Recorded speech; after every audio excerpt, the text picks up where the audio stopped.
It's a fact that strategic bombers are becoming a dying breed.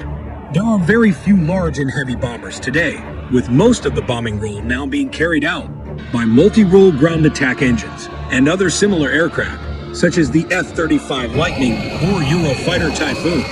But some air forces still believe there is a need for a large strategic bomber, something which can deliver large payloads to specific targets.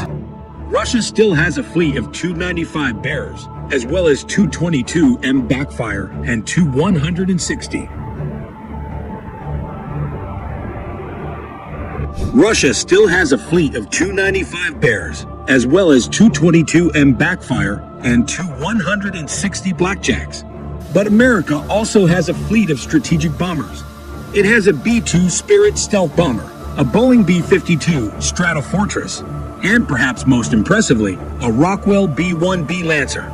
The B-1B Lancer is one of the few supersonic strategic bombers still flying, and it still has at least 10 years of service remaining before it is eventually replaced by the upcoming Northrop Grumman B-21 Raider. As of now, the B-1B Lancer is definitely the best supersonic bomber in the world. The B-1B Lancer was born out of a United States Air Force requirement for a bomber that could combine the Mach 2 speed of the B-58 Hustler with a B-52 payload. Initially, the North American XB-70 Valkyrie was the chosen one, but the switch from high-level to low-level flying thanks to Soviet surface-to-air missiles thwarted the idea. It was soon discovered that the XB-70 actually had less range in the low-level role than the B-52. Despite its higher speed.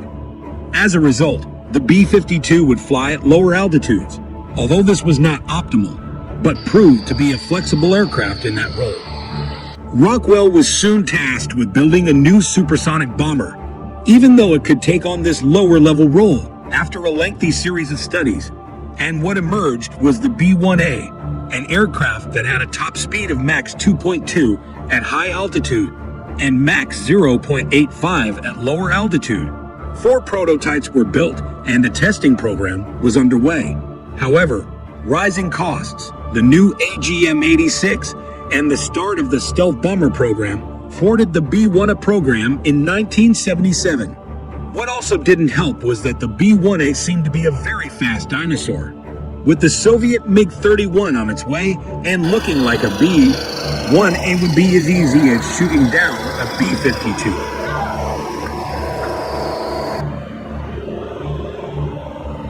However, after much deliberation, President Reagan announced in 1981 that the B-1 program would be restarted, and the new aircraft would be the B-1B. The new aircraft will have a top speed of Mach 1.25 at lower altitudes, but a higher speed at low speeds of Mach 0.96. The B-1B would first fly on October 18, 1984, and the jet did have its critics. Namely, it was strongly felt that the B-52 with electronics similar to the B-1B would be equally capable of evading Soviet detection. But the B-1B would have a larger payload than its Boeing cousin,